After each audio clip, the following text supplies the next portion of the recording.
Seriously আমি না বুঝতেছি না তুমি এরকম কেন করতেছো। আচ্ছা তুমি আমাকে বলো, বিএসসির জন্য আমার কানাডাতে স্কলারশিপ সহ সব কিছু রেডি ছিল। তুমি বললে এখন গেলে নাকি আমি তোমাকে হারাবো, তোমাকে অন্য কোনো ছেলের সাথে বিয়ে দিয়ে দিবে। ওকে ফাইন, আমি সব কিছু ক্যান্সেল করলাম। তারপর তুমি বললা তোমার বাবা বলছে যে বেকার কোনো ছেলের সাথে বিয়ে দিবে না। আমি সব কিছু ছেড়ে আমার বাবার বিজনেসে বসা শুরু করলাম, যেটাই আমার এতটুকু ইন্টারেস্ট ছিল না।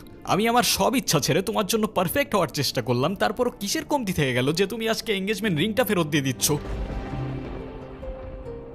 আরে আমাকে কারণটা তো বলো অ্যাটলিস্ট।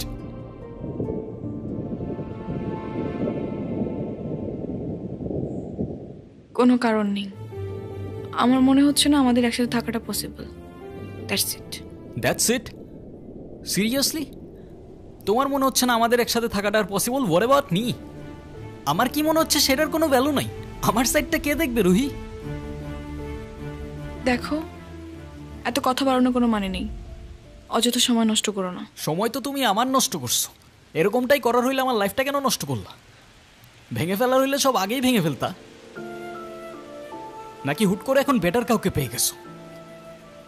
তোমার যা ভাবার তুমি তাই ভাবতে পারো, আমার কোনো প্রবলেম নেই। আরে প্রবলেম তোমার থাকবে কেন?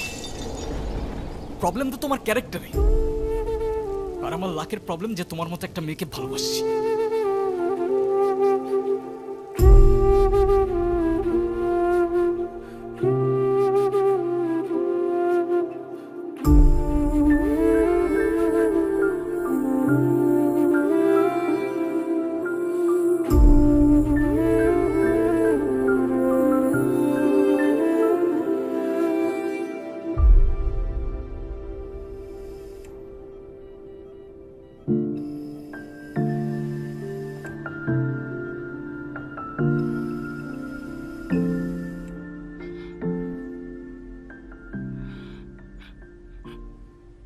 বাবা, আমরা আসলে এমন একটা পরিস্থিতির ভেতর দিয়ে যাচ্ছি, আমরা তোমাকে কিছু জানাতে পারিনি। তুমি কিছু মনে করো না। আরে না আঙ্কেল, আপনি এভাবে কেন বলছেন? রুহি আসলে আমাদের কিছু বলতে দেয়নি। এনগেজমেন্টের কিছুদিন পর আমরা জানতে পারি ওর লাং ক্যান্সার। ডক্টর, আপনারা একজনের বেশি ভিতরে না যাওয়াটাই বেটার। ওর এখন কি অবস্থা? এখন ঘুমাচ্ছে। ফারুক সাহেব, আপনি একটু এদিকে আসুন।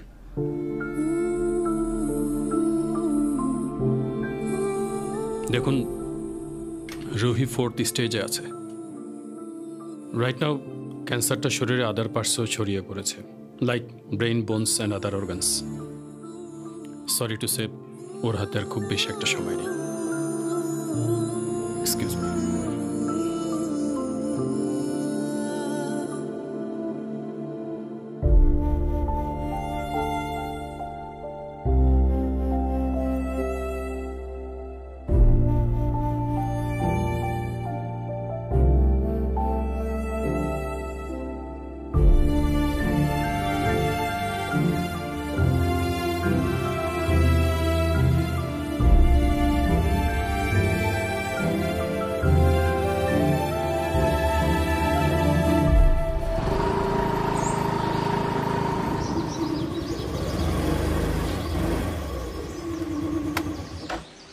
বাই।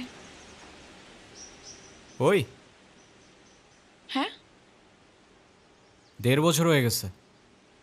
কিসের? প্রতিদিন তোমার এখান থেকে ভার্সিটিতে নিয়ে যাই, আবার এনে ড্রপ করি। হ্যাঁ তো। আমি কি রাইড শেয়ার করি?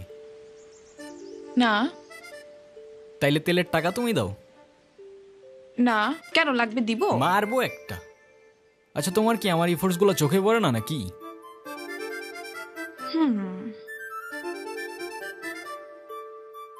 তুমি কি বাই এনি চান্স আমাকে প্রপোজ করতেছো?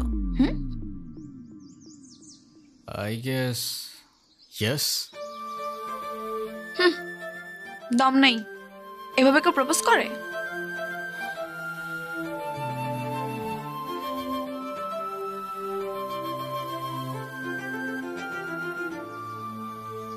কত করে? 50 টাকা।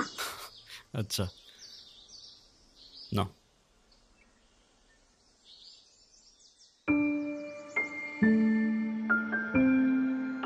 দেখো প্রপোজ করায় না তো আমার এক্সপিরিয়েন্স আছে, আর না বলতে পারি কবিদের মতো শের বা শায়েরি, কিন্তু এটুক বলতে পারি যে সারা জীবন আগলায় রাখতে পারবো, আর এফোর্টসে কোনো কমতি থাকবে না, আই সোয়ার।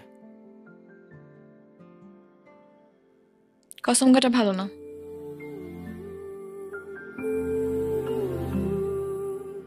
কাঠগোলাপ আমার পছন্দ, তাই নিচ্ছি। আর তোমার ব্যাপারটা আমি ভেবে দেখবো। By. I'll take that as a yes.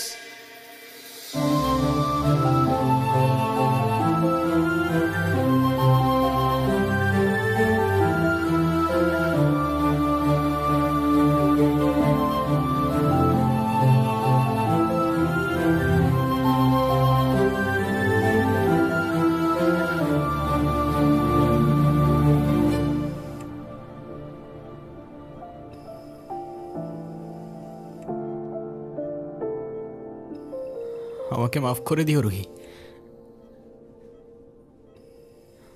আমি না বুঝেই তোমাকে অনেক কথা বলে ফেলছি। তুমি আমাকে একটাবার বলতা, এতদিনেও কি তুমি আমাকে এতটুকু চিনতে পারলা না? একটাবার বললে কি আমি তোমাকে ছেড়ে চলে যেতাম?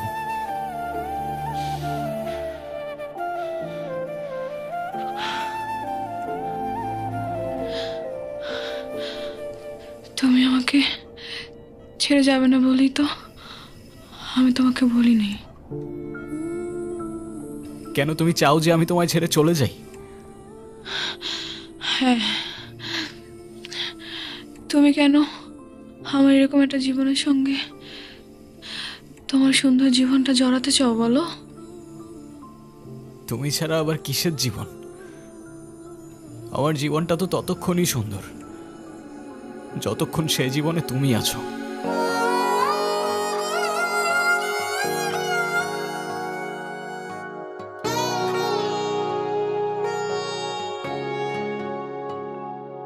আমার মনের যত বায়না ছিল তোর নামই তো রাখা, তুই ছাড়া তো নিঃস্ব আজ আমি বড্ড একা। তোকে রাখি যতনে মনের গভীরে, আমার দিন কাটে তো রাত কাটে না জানো রে।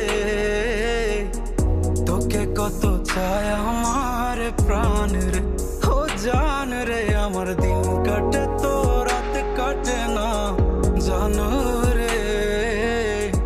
তোকে কত চায় আমার প্রাণ রে।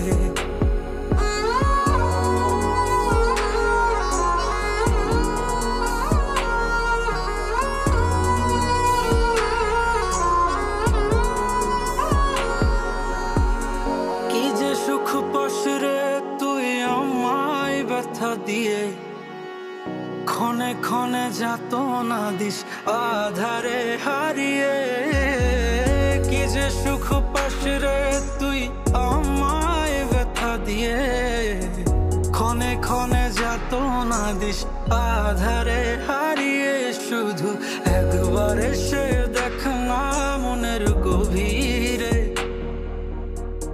তোকে কত চায় আমার প্রাণ রে, ও জান রে। আমার দিন কাটে তো রাত কাটে না জানো রে। তোকে কত চায় আমার প্রাণ রে।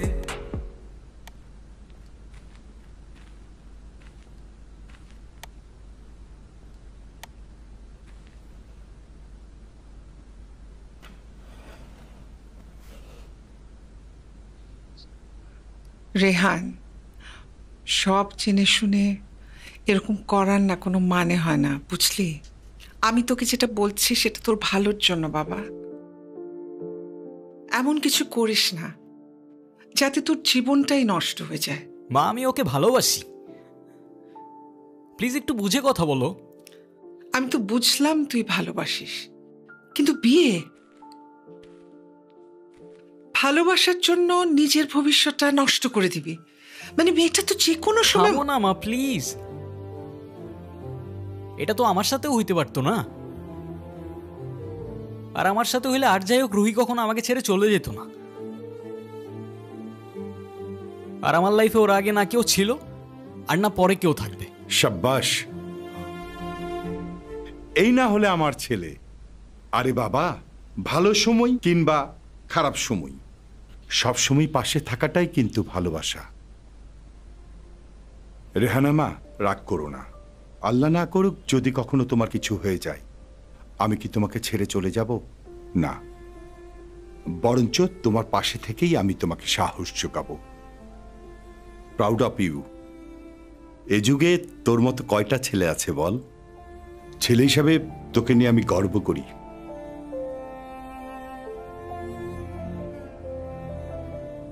আমার কথা রাগ করিস না। না মা, রাগ করি নাই। আচ্ছা ঘুমিয়ে পড়, রাত জাগিস না। হ্যাঁ, ঠিক আছে, তোমরাও যাও, ঘুমায় পড়ো।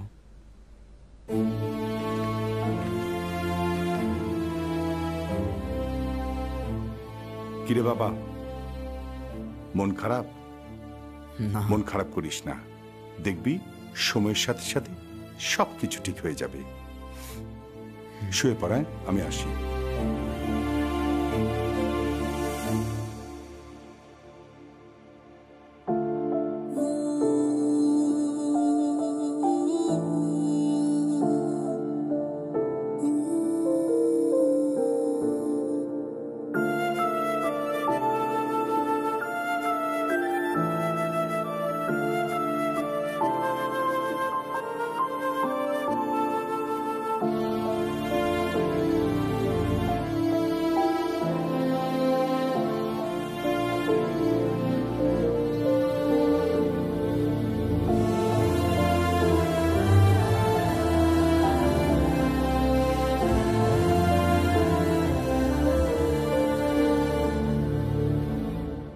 ডক্টর, আমি আর বুঝে উঠতে পারতেছি না আমি কি করব। ওর জন্য কি আর কিছুই করার নাই? আপনি আপনি আমাকে বলেন, যত টাকাই লাগুক আমি ম্যানেজ করব। দেখুন, আমরা তো কম চেষ্টা করিনি। টাকা দিয়ে সবসময় সব কিছু হয় না। তারপরও রুহির জন্য যদি আপনি কিছু করতেই চান, ওকে খোলা হাওয়ায় নিয়ে যেতে পারেন। ওর মনের যদি কোনো ইচ্ছা থাকে সেগুলো পূরণ করতে পারেন। ওর মন যতটা ভালো থাকবে, মনোবল ততটাই স্ট্রং হবে।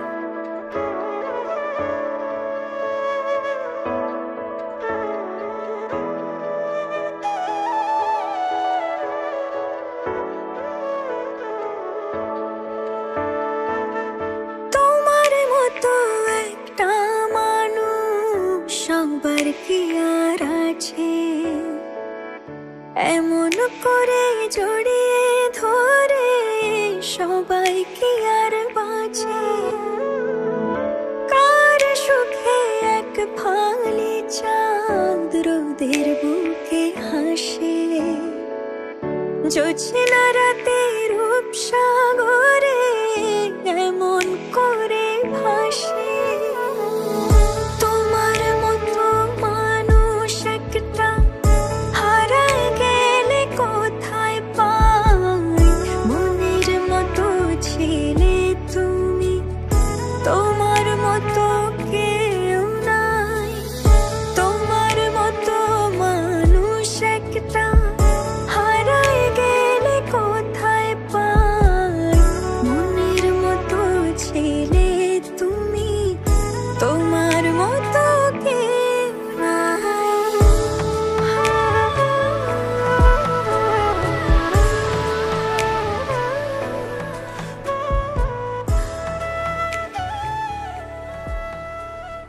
অযথা এসব কেন করছো রেহান? অযথা করছি? অযথা নয়তো কি, আমি আর কদিনই বা বাঁচবো? আমরা কে, কতদিন আর কতক্ষণ বাঁচব সেটা কি আসলেই আমরা জানি রহি? হিসেব করে লাভ কি বলো? যতক্ষণ নিঃশ্বাস আছে ততক্ষণ না হয় সেই মুহূর্তগুলোকে ঘিরেই বেঁচে থাকি। আজকে আছি, কালকে তো নাও থাকতে পারি, বলো? শুধু শুধু মায়াটা কেন বাড়াচ্ছ? মায়া বাড়ালে যে কষ্টটাও বাড়ে। তাহলে তো খুব চিন্তার বিষয়। দাঁড়াও, এক্ষুনি তোমার মন ভালো করে দিচ্ছি।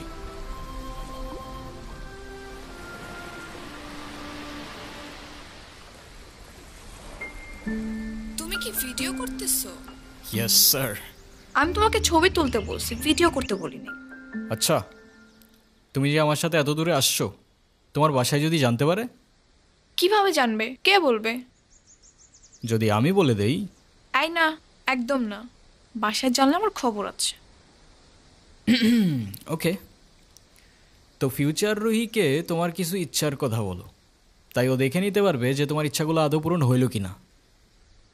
ইচ্ছে? আমি তো সেভাবে কোনো ইচ্ছে ভাবিনি। তো এখন ভেবে বলো। আচ্ছা, কোনো এক বিকেলে আমি তোমার সঙ্গে সমুদ্র দেখব। ওকে, আর? আর সেই সমুদ্রের পাড়ে দুজন মিলে সন্ধ্যাবেলা ফানুস উড়াবো। আচ্ছা, কারণ সমুদ্র আমার অনেক প্রিয়। তুমি আমি অনেক ঘুরবো, অনেক মজা করবো। ওকে, ডান।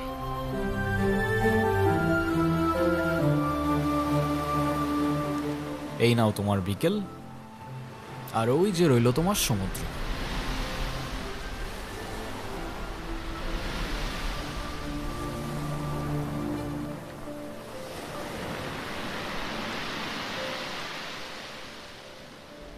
চোখ বন্ধ করো।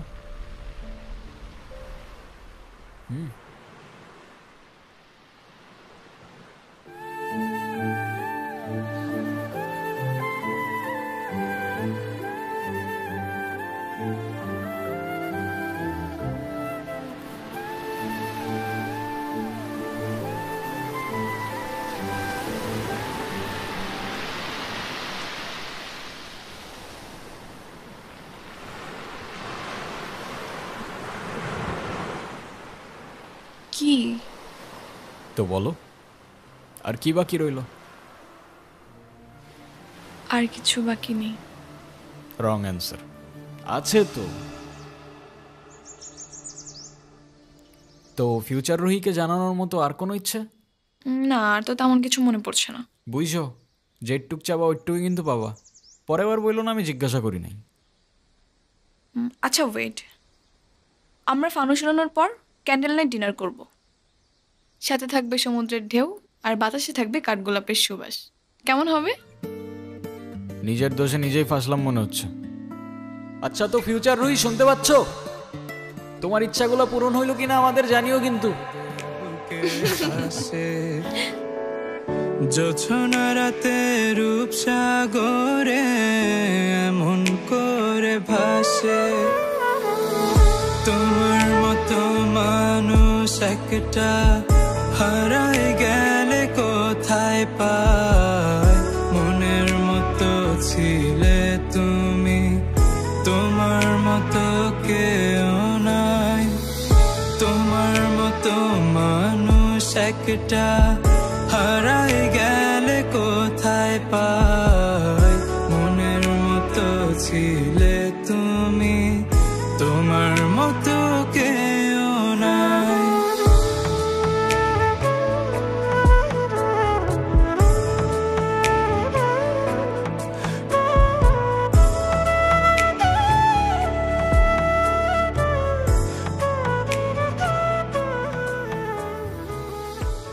একটাই তো মন আমার, আর কতবার জিতবা? যতবার জিতলে এটা বোঝানো যায় যে আমার জীবনে না তোমার আগে কেউ ছিল, আর না পরে কেউ থাকবে। এতটা ভালোবাসো আমায়? তুমি জানো, আমার খুব ভয় হয়। মুখে যাই বলি না কেন, আমার মনে হয় আমার মানুষটা আমারই থাকুক, সে যেন আমাকে কখনো ভুলে না যায়। শুধু তোমারই থাকবো রুহি, কখনো ভুলবো না। আমি অনেক লাকি যে তোমার মতো একটা মানুষ আমার লাইফে আসছে। আমার সব স্বপ্ন পূরণ হয়ে গেল। এই কিছু মুহূর্তে মনে হচ্ছে 1000 বছর বেঁচে থাকার স্বাদ পেয়ে গেলাম। আমার আর কোনো আফসোস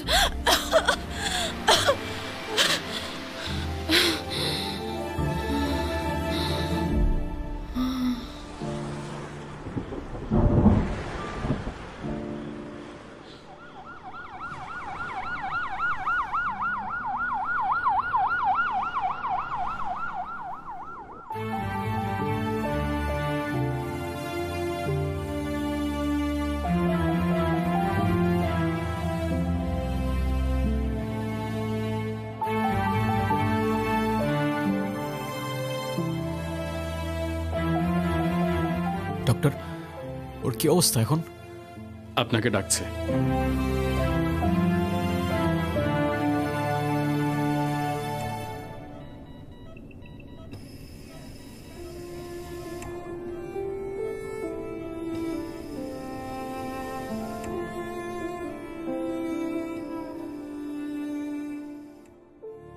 কি ব্যাপার, তুমি কাঁদতেছো কেন? আরে আমি আছি তো। আরে না, কই কাচ্ছি না তো। কাজী ডাকছো? সবাই আসছে? হ্যাঁ, আসছে তো। ডাকো সবাইকে। মা,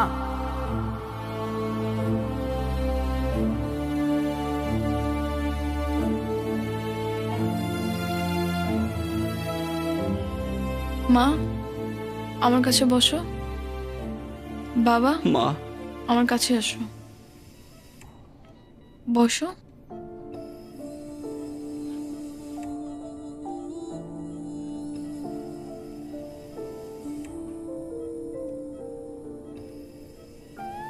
রেডি? অলওয়েজ।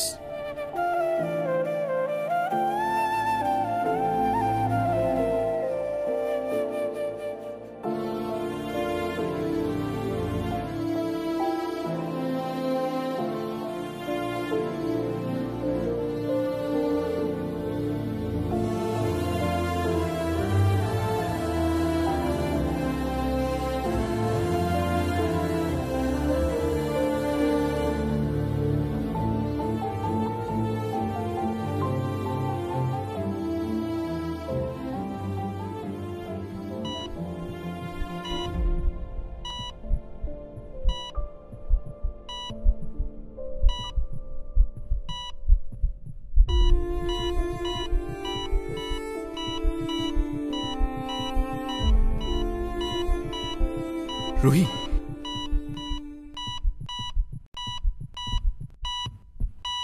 ডক্টর।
হয়তো তুমি অনেক দূরে, তোমায় আর দেখা যায় না, স্পর্শ করা যায় না, তবে অনুভব করা যায়, অনুভব করা যায় তোমার নিঃশ্বাস, অনুভব করা যায় তোমার চোখের জল।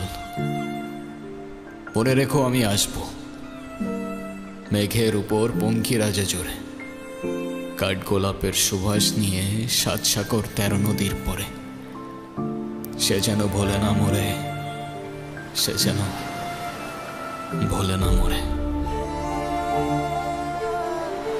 ইসলাম শিখিয়েছে শেষ নিঃশ্বাস পর্যন্ত তোমাকে লড়ে যেতে হবে। এই পৃথিবীতে কেউ কাউকে জায়গা করে দেয় না, জায়গা করে নিতে হয়। এই পৃথিবীটা, the life is not a bed of roses, এটা ফুল বিছানো কোনো ফুল সজ্জা নয়, এটা কণ্টকাকীর্ণ। কেউ আপনার স্পেস করে দিবে না, কেউ আপনাকে সুযোগ করে দিবে না, কেউ আপনার জায়গা করে দিবে না, বরং আপনি জায়গা করে নিলে টাইনা নিচে নামাবে। কথা বলেন। এজন্য কখনো অলসতাকে স্থান দেয়া যাবে। রসুল বাত্তালি দুক্কানু শয়তান, অলস মস্তিষ্ক শয়তানের আড্ডা। অলস যদি কেউ থাকে এটারে টেনে বেঁধে কাজে নামাবে, পারা যাবে?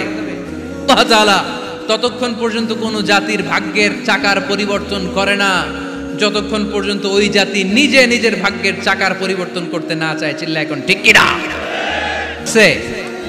আমরা আজকে অলসতাকে নো বলে যাবো এই মাহফিল থেকে। অলসতাকে আমরা কি বলবো? আওয়াজ করে বলতে হবে। অলসতাকে কি বলবো আমরা? মুমিনের জীবনে কোনো অলসতা নেই।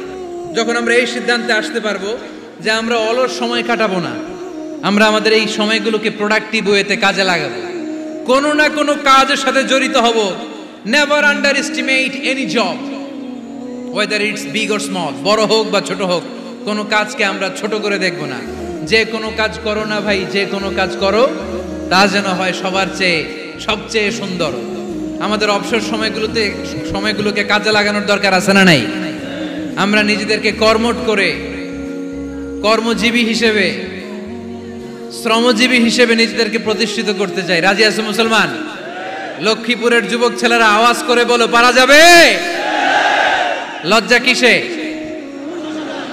লজ্জা কিসে? অনেকে টাঙ্কি মারে, এদিক সেদিক ঘুরে আর বলে আমার আব্বা চেয়ারম্যান। আরে তোর আব্বা চেয়ারম্যান, তুই কি? আমার আব্বা MP, member of the parliament. আরে তোর বাবা এমপি, এটা তো তার গৌরব, তোর কি আছে সেটা বল। এজন্য নিজের পায়ে দাঁড়াবো। অলসতার সাথে আমাদের কোনো সম্পর্ক। আজকের এই মাহফিল থেকে আমরা অলসতা, অকর্মণ্যতাকে নো বলে দিলাম। অলসতাকে আমরা কি বললাম? আরো জোরে বলতে হবে। অলসতাকে কি বলবো? আর সব সময় কর্মঠ থাকবো, এনার্জেটিক থাকবো, নিজের পায়ে দাঁড়াবো, আইডিয়া জেনারেট করব, এন্টারপ্রেনার হওয়ার চেষ্টা করব, নতুন নতুন উদ্যোক্তা হওয়ার মাধ্যমে আমরা আমাদের নিজেদের ভাগ্য পরিবর্তনের চেষ্টা করব। কারণ আল্লাহ বলেছেন, ইন্নাল্লাহা লা ইউগাইয়িরু মা বিকাউমিন হাত্তা ইউগাইয়িরু মা বিআনফুসিহিম। আল্লাহ তাআলা ততক্ষণ পর্যন্ত কোনো জাতির ভাগ্যের চাকার পরিবর্তন করে না যতক্ষণ পর্যন্ত ওই জাতি নিজে নিজের ভাগ্যের চাকার পরিবর্তন করতে না চায়। চিল্লা এখন ঠিক কিনা? লাকাদ খালাকনা, একটা বাবার স্পার্মের মধ্যে 2 কোটি যদি শুক্রাণু না থেকে সেখান থেকে সন্তান হয় না। তার মানে এই 2 কোটি শুক্রাণুর মধ্য থেকে আপনি একজন সফল মানুষ, যিনি বাকি 2 কোটির মধ্য থেকে সব শুক্রাণুগুলোকে হারিয়ে আপনি সফল হতে পেরেছেন। সেখান থেকে দুনিয়ার বুকে আপনি যখন এসেছেন, আপনাকে সংগ্রাম করে আসতে হয়েছে। যারা সিজারের মাধ্যমে পৃথিবীতে আসে তাদের এই সংগ্রামটা থাকে না, কিন্তু যারা নর্মাল প্রসেসে পৃথিবীতে আসে তাদের প্রচন্ড সংগ্রাম করে, প্রচন্ড চাপা খেয়ে পৃথিবীতে আসতে হয়। ঠিক কিনা? কারণ আমাদের সাইজ ছিল অনেক বড়। আমাদের মায়ের যে অঙ্গটা দিয়ে আমরা পৃথিবীতে আসব, ওই জায়গাটা ছিল খুবই সরু। আমাকে সংগ্রাম করে, আমাকে যুদ্ধ করে, আমার নিজের অস্তিত্বের প্রমাণ দিয়ে চিৎকার মেরে এই পৃথিবীতে আসতে হয়েছে। চিল্লায় বলো ঠিক কিনা? এজন্য এই পৃথিবীর বুকে আমরা যতদিন থাকবো সংগ্রাম করে বাঁচতে হবে। ঠিক কিনা? পরিশ্রমে লজ্জা আছে? লজ্জা কিসে? মনে থাকবে লক্ষ্মীপুরের ছেলেরা, যে আয়াত দিয়ে শুরু করেছি সে আয়াত দিয়ে শেষ করছি। যখন সালাতের সময় হয় মসজিদে যাব, আর সালাত যখন শেষ হয় তখন মসজিদের বাইরে আমরা কাজে নেমে পড়বো। রাজি আছি তো? ফাইদা কুদিয়াতিস সালাতু ফান্তাশিরু ফিল আরদি ওয়াবতাগু মিন ফাদলিল্লাহ ওয়া যিকুরুল্লাহা কাসীরান লাআল্লাকুম তুফলিহুন। যখন তোমাদের সালাত শেষ হয়ে যায় তখন তোমরা কর্মস্থলে ছড়িয়ে পড়ো, আল্লাহ শিক্ষা দিয়েছে যেই পরিস্থিতিতে থাকো না কেন তোমাকে শ্রম ব্যয় করে কষ্ট করে তোমার উপার্জন করতে হবে, রিজিকের বন্দোবস্ত করতে হবে। চিল্লায় বলেন ঠিক কিনা? ইসলাম আমাদেরকে এটাই শিখিয়েছে, কাজে লজ্জা নাই। আবার বিশ্বনবী বললেন ইন খামাতিস সাআ ওয়া ফি ইয়াদি আহাদিকুম ফাসিলাতুন, তোমাদের কারো হাতে যদি একটা চারা বীজ থাকে, সে যদি দেখে কিয়ামত হতে শুরু করেছে, ফাইন ইসতাতাআ আন ইয়াগরিসাহা ক্বাবলা আন তাকুমাস সাআ ফালইয়াগরিসহা, কারো হাতে একটা চারা বীজ নিয়ত করেছে চারা বীজটা রোপণ করবে, ইন দ্য মিন টাইম দেখলো কিয়ামত হতে শুরু করেছে, বিশ্বনবী বললেন যদি তোমার সুযোগ থাকে কিয়ামত হওয়ার আগে চারা বীজটা রোপণ করে দাও। কথা বুঝতে পেরেছেন? আপনার হাতে একটা চারা বীজ, আপনি প্ল্যান করেছেন এই চারা বীজটা রোপণ করবেন, ইন দ্য মিন টাইম দেখলেন কি হওয়া শুরু হয়েছে, ইদা জুলজিলাতিল আরদু জিলজালাহা, দ্য বিগেস্ট আর্থকোয়েক, ভূমিকম্প শুরু হয়েছে, কিয়ামত হয়ে যাবে। বিশ্বনবী বললেন কিয়ামত হইতেছে ওদিকে, আর তোমার হাতে যদি চারা বীজ থাকে দেরি করো না, কিয়ামত তোমার কাছ পর্যন্ত আসার আগে সুযোগ পেলে চারা বীজটা রোপণ করে দাও। সালাত শেষ, কাজে ঝাঁপিয়ে পড়ো, আদেশটা কার? তাহলে ইসলামে ইবাদতের অ্যাটিটিউডটা বুঝতে পারছেন? কাজের সময় কাজ, নামাজের সময়, আওয়াজ করে বলেন, কাজের সময়, নামাজের সময়। সুন্দর হয়েছে না বিষয়টা? ফাইদা কুদিয়াতিস সালাতু ফান্তাশিরু ফিল আরদ, যখন তোমাদের সালাত শেষ তখন জমিনে ছড়িয়ে পড়ো। জমিনটাকে আল্লাহ আমাদের জন্য উর্বর বানিয়েছেন। জমিনে বীজ রোপণ করে দিলেই এখানে ফসলের ব্যবস্থা করে দেয় কে? ওয়াল্লাযী জাআলা লাকুমুল আরদা যালুলান ফামশু ফি মানাকিবিহা ওয়া কুলু মির রিজকি ওয়া ইলাইহিন নুশুর। তিনি তো এমন সত্তা যিনি তোমাদের জন্য জমিনটারে ফ্ল্যাট বানিয়ে দিয়েছেন, সমতল বানিয়ে দিয়েছেন। এই জমিনের অলিতে গলিতে, বনে বাদারে, রাস্তায়, সাগরে, পাতালে, পাহাড়ে, বিভিন্ন জায়গায় তোমরা ঘুরে বেড়াও, সেখানে যে আমি আল্লাহর রিজিক তালাশ করো। সুবহানাল্লাহ। এই জমিনটাকে আল্লাহ সাহালাতুল মাসালিক, চলার জন্য সহজ বানিয়ে দিয়েছেন, ফ্ল্যাট, উঁচু নিচু নাই। এই যে লক্ষ্মীপুরের আজকে এই যে প্যান্ডেলের এখানে উঁচু নিচু আছে, আজকে এইখানে যদি উঁচু হতো ওইখানে নিচু হতো, আমরা ঠিক মতো দেখতে পারতেন? বিমান থেকে এটা খুব সুন্দর দেখা যায়, জমিনটা খুব ফ্ল্যাট দেখা যায়, সমতল। এই সমতল হওয়ার কারণে এখানে চাষাবাদের সুযোগ সুবিধা করে দিয়েছে কে? তাহলে বোঝা গেল এই জমিনটা সমতল এবং উর্বর, ভেরি ফার্টাইল ল্যান্ড। আমাদের সালাত শেষ আমরা কাজে চলে যাব, আবার আজান হলে মসজিদে ঢুকে যাব, এটাই হচ্ছে ইসলামের নিয়ম। সাইয়েদনা ওমর ফারুক যখন মসজিদে নববীর ইমাম, তিনি ইয়ামান দেশের কিছু লোকদের সাথে সাক্ষাৎ করলেন। কোন দেশের? ইয়ামান, যুদ্ধ বিধ্বস্ত একটা দেশ এখন, প্রাচীন নগরী হাদ্রামাউত বা আলাবাক। এই ইয়ামান দেশের কিছু লোকের সাথে তিনি সাক্ষাৎ করলেন। তারা গোল হয়ে বসে থাকে, নামাজের পরে যায় না, বসে বসে সুবহানাল্লাহ পড়ে, আলহামদুলিল্লাহ পড়ে জিকির করে। ওমর ফারুক ভাবলেন দেখি পরের ওয়াক্তে কি হয়। উনি আসরের নামাজে ইমামতি করতে আসলেন, এসে দেখলেন ইয়ামানের লোকেরা মসজিদের বারান্দায় আশেপাশে বসে আছে, সবাই যায়, এরা যায় না। মাগরিবের সালাতে উনি ইমামতি করতে আসলেন, ওমর ফারুক নামাজ শেষ করে দেখলেন সবাই চলে যায়, কিন্তু ইয়ামানের লোকগুলো যায় না। এশার সালাত পর্যন্ত তিনি ওয়েট করলেন। এশার নামাজ পড়ে চলে যাওয়ার সময় ওমর ফারুক দেখলেন সবাই নামাজ পড়ে কাজে চলে যায়, কিন্তু ইয়ামান দেশের লোকগুলো যায় না। ওমর ফারুক বললেন, মা বালুকুম মা খাতবুকুম, ঘটনা কি? কি হয়েছে তোমাদের? সবাই নামাজ পড়ে চলে যায়, কাজে যায়, তোমরা যাও না কেন? এখানে কি করো? ইয়ামানিরা বলতে শুরু করলো, নাহনু আল মুতাওয়াক্কিলুনা আলাল্লাহ, আমরা এখানে আল্লাহর উপর তাওয়াক্কুল করে বসে আছি। ওমর ফারুক অবাক হলেন, আনতুম আল মুতাওয়াক্কিলুনা ফিল্লাহ, তোমরা আল্লাহর উপর তাওয়াক্কুল করে বসে আছো? তো এই যে সারাটা দিন খাটতি মেরে এখানে বসে থাকলে তোমাদের খাবার আসে কোত্থেকে? উপার্জন হয় কি করে? ইনকাম আসে কোত্থেকে? রুজি রুটি হয় কোত্থেকে? ইয়ামানি লোকগুলো বললো, আমরা এখানে বসে বসে জিকির করি, তেলাওয়াত করি, বুজুর্গের মতো বসে থাকি, আমাদের বুজুর্গিয়া জিকির দেখে আশেপাশের লোকেরা এসে আমাদেরকে খাবার দিয়ে যায়।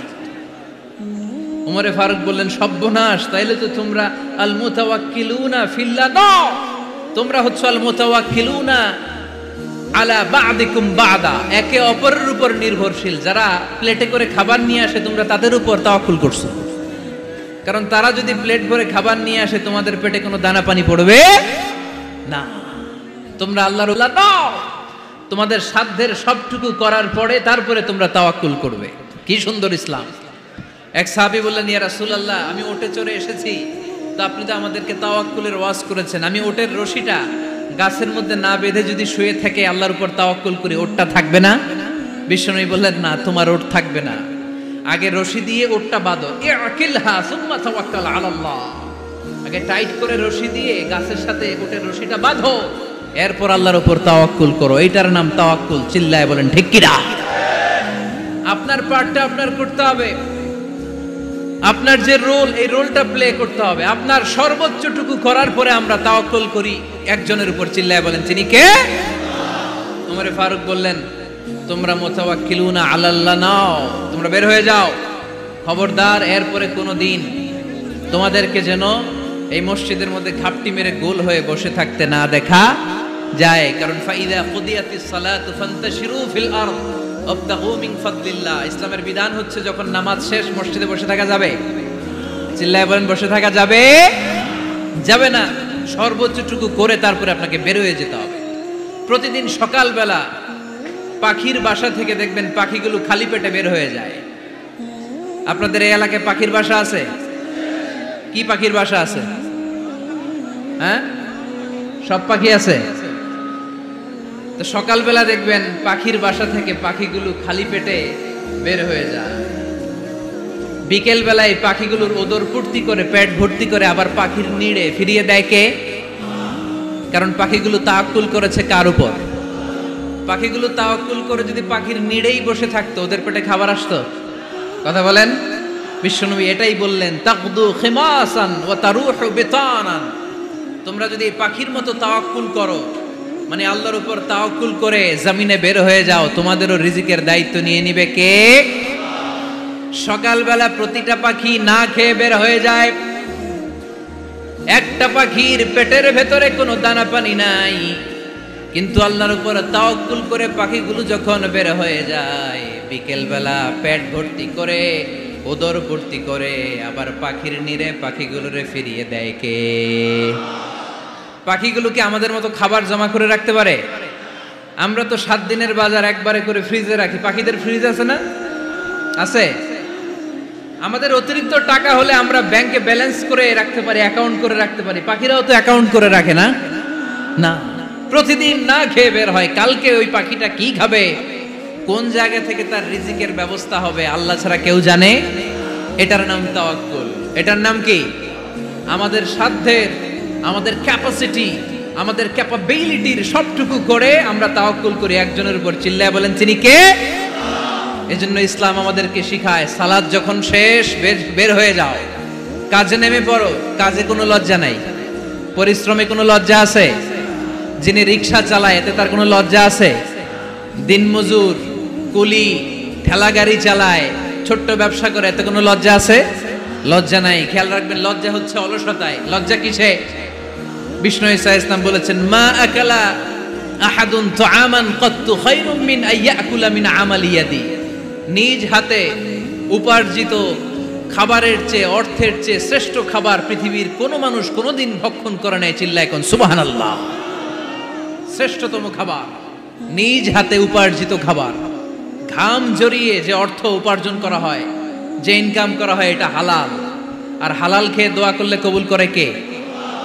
এজন্য খেটে খাওয়া মানুষ, শ্রমজীবী মানুষ আর মেহনতি মানুষদেরকে বিশ্বনবী খুব ভালোবাসতেন। তারা বিশ্বনবীর বন্ধু আর বিশ্বনবী ছিল তাদের বন্ধু। সুবহানাল্লাহ পড়েন। এত ভালোবাসতেন বিশ্বনবী খেটে খাওয়ার মেহনতি মানুষদেরকে। সব সময় বিষ্ণু ইসলাম তাদের জন্য দোয়া করতেন। এজন্য যারা খেটে খায় তারা কপালওয়ালা, তারা মুস্তাজাবুদ দাওয়া। তারা কি? মুস্তাজাবুদ দাওয়া মানে এমন ব্যক্তি যে ব্যক্তি দোয়া করতে দেরি হয় কিন্তু দোয়া কবুল হতে দেরি হয় না। আপনারা এখানে ব্যবসা করেন কে কে? দেখি তো, হাত তুলেন তো। ব্যবসা, মাশাআল্লাহ, অনেক ব্যবসায়ী আছে তো দেখি। আচ্ছা, হাত নামান। চাকরি করেন কে কে? চাকরি, চাকরিও তো অনেক করে দেখি, হাত নামান। প্রবাসী, ছুটিতে দেশে আসছেন, হুজুর আমি আছি কই? আপনি দেখতে আসছেন? মাশাআল্লাহ। কোন দেশে থাকেন? সৌদি আরব। আলহামদুলিল্লাহ। সৌদিতে ভাল লাগে নাকি সৌদি স্বপ্নের দেশ, খাটতে খাটতে জীবন শেষ? ইনশাআল্লাহ। আচ্ছা, ইউনিভার্সিটির স্টুডেন্ট আছো কারা কারা দেখি? মাশাআল্লাহ, হাত নামাও। ক্লাস 5 থেকে ইন্টারমিডিয়েট পর্যন্ত পড়াশোনা করতেছো অথবা দাখিল আলিম পর্যন্ত কারা কারা দেখি? মাশাআল্লাহ, হাত নামাও, হাত নামাও। একবারও যারা হাত তুলেন না এবার তারা হাত তুলেন। আন্নেরা কি করেন? হ্যাঁ, বেকার।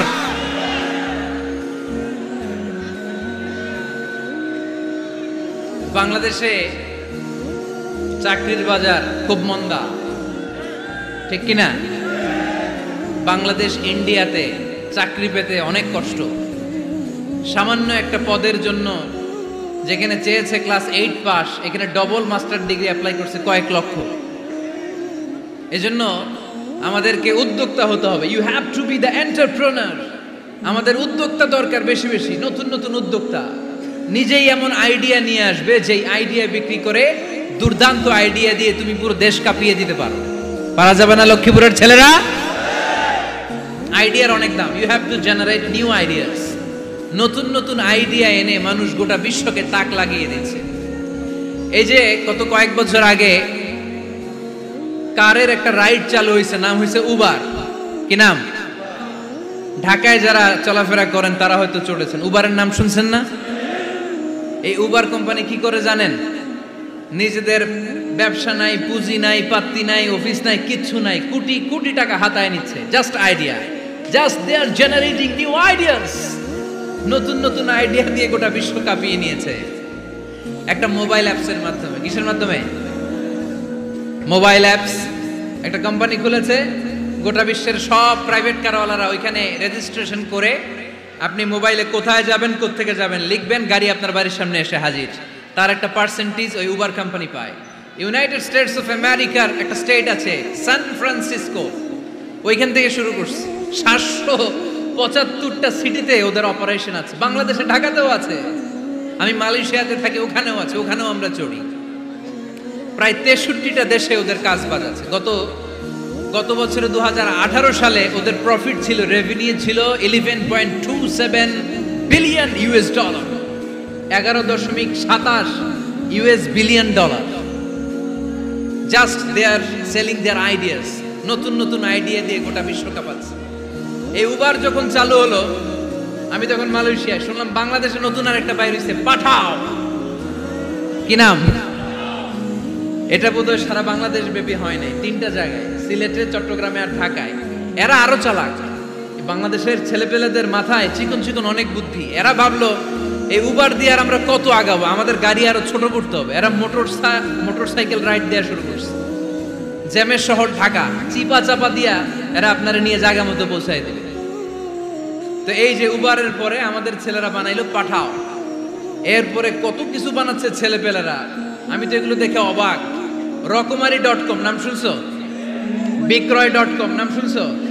ঘরে বসে বসে কোটি কোটি টাকা হাতিয়ে নিচ্ছে তারা। Just they are selling their ideas. যেহেতু আমাদের চাকরি কম, ওই চাকরির বাজারে আমরা লাইন দিতে চাই না। আমাদের মেধাকে খাটিয়ে খাটিয়ে আমরা নতুন তরুণ উদ্যোক্তা বানাতে চাই। চিল্লায় বলো ঠিক কিনা? উদ্যোক্তা যত বাড়বে ততই দেশের কল্যাণ হবে। মানুষ তাদের আইডিয়াকে কাজে লাগিয়ে গোটা বিশ্বকে তাক লাগিয়ে দিচ্ছে।